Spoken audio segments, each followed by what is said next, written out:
السلام علیکم ورحمۃ اللہ وبرکاتہ۔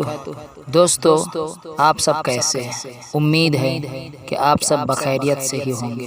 اللہ تعالی آپ سب کو ایسے ہی خوش رکھے، آمین۔ دوستو، میں آج آپ کے سامنے ایک ویڈیو کے ساتھ حاضر ہوا ہوں۔ بہت ہی اہم ویڈیو ہے جس کے سننے سے ہمیں بہت سے اہم معلومات معلوم ہو جائیں گے۔ ہم اپنی زندگیوں میں ایسی کتنی غلطیاں کر چکے ہوں گے، بہت سے لوگوں سے ہو جاتا ہوگا جو ہمیں معلوم تک نہیں ہے۔ تو دوستو، ہمارے مولانا پیر ذوالفقار صاحب اپنے ویڈیو میں بہت ہی اہم معلومات ہمیں بتائیں گے، جس میں ہمیں بتایا جائے گا ہمارے کس بول پہ ہمارا ایمان ختم ہو جاتا ہے، اور ہمارے کس بول پہ میاں اور بیوی کے رشتے بھی ختم ہو جاتے ہیں۔ تو چلیے، بہت ہی اہم ویڈیو ہے، سنتے ہیں۔ نبی علیہ السلام نے ارشاد فرمایا، قرب قیامت میں لوگ اپنی بیویوں سے زنا کریں گے۔ ہم نے حدیث پاک پڑھی تو ہمیں سمجھ نہیں آئی۔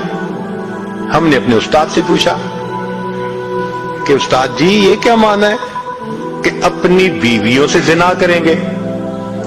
تو انہوں نے فرمایا، ہاں، اس کی کئی صورتیں ہیں۔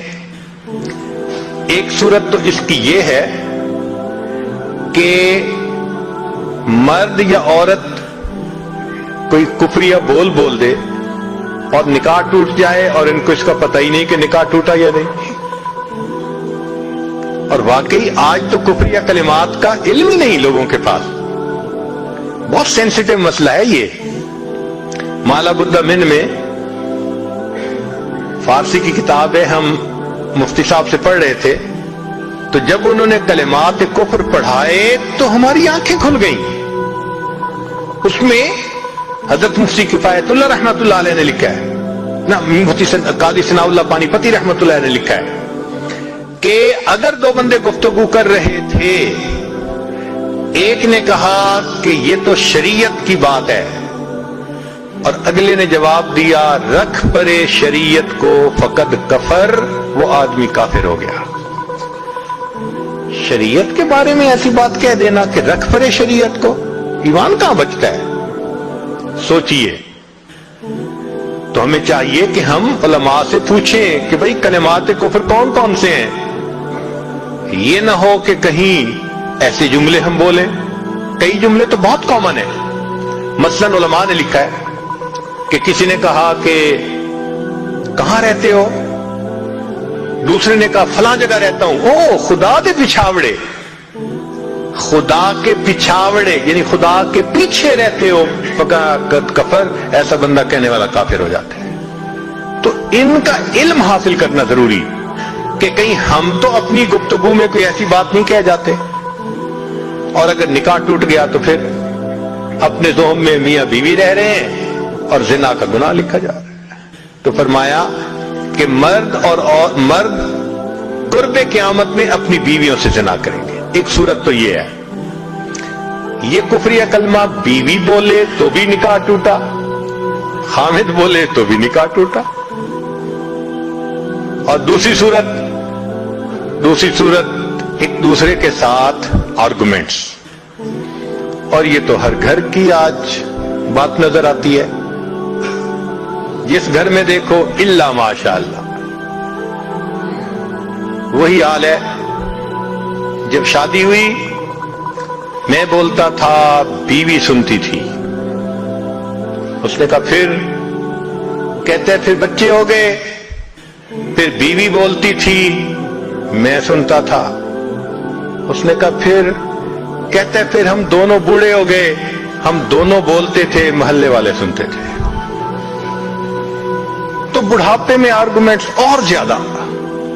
اب ان آرگومنٹس میں ہوتا کیا ہے کہ مرد کی زبان سے کنائے میں طلاق نکل جاتی ہے۔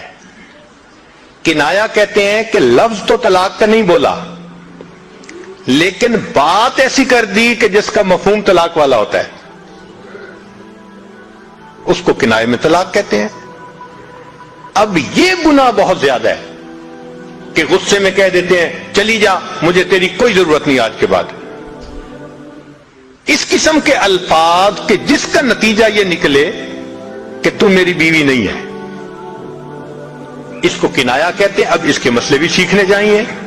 بھائی نکاح کیا ہے تو کیسے ٹوٹ سکتا ہے، یہ مسئلے بھی تو آنے چاہیے نا.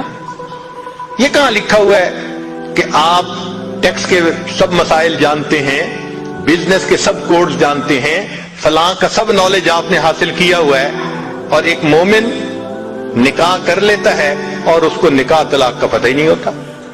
یہ کہاں کا انصاف ہے؟ شریعت کہتی ہے علم حاصل کرو. ایسا نہ ہو کہ کنائے میں طلاق ہو جائے، ہمیں پتہ بھی نہ ہو اور میاں بیوی مل کے رہ رہے ہیں. اور آج تو یہ معاملہ ہے کہ زبان سے طلاق کہہ دیتے ہیں، ہو بھی جاتی ہے، پتہ بھی ہے دونوں کو، مگر بدنامی ہو جائے گی، پھر ایک دوسرے کے ساتھ رہ رہے ہوتے ہیں. چنانچہ ہمیں ایسے لوگ ملے، 5 وقت کا نمازی، تہجد پڑھنے والا، سب نیکی کرنے والا. خود اس نے مجھے کہا کہ آج سے 8 سال پہلے میں نے اپنی بیوی کو طلاق دے دی تھی غصے میں. ویسے میں نے غصے میں دی تھی. میں نے کہا کبھی کسی نے بیوی کو خوش ہو کے طلاق دی؟ دیتا تو غصے میں ہی ہے نا. یہ کیا بات ہوئی کہ غصے میں دی تھی؟ بھئی طلاق تو ہو گئی. اور جی پھر بعد میں ہم نے سوچا وہ بھی نیک ہے، میں بھی نیک ہوں، بدنامی ہو جائے گی، بچے خراب ہو جائیں گے، تو بس پھر ہم نے پھر اکٹھا رہنا شروع کر دیا. نہ رشتہ داروں کو پتا، نہ علماء سے پوچھا. پھر میاں بیوی اکٹھا رہ رہے ہیں، ایک گھر ایک کمرے میں. اب بتائیں زنا ہو رہا ہے کہ نہیں ہو رہا؟ قربان جائیں اس سچے نبی صلی اللہ علیہ وسلم کی مبارک زبان پر 1400 سال پہلے وارن کر دیا تھا کہ قرب قیامت میں لوگ اپنی بیویوں سے زنا کریں گے. آج اس بات کی ضرورت ہے ہم دین کو پڑھیں، دین کو سمجھیں، دین کو سیکھیں، تاکہ اپنی زندگی شریعت کے مطابق گزار سکیں.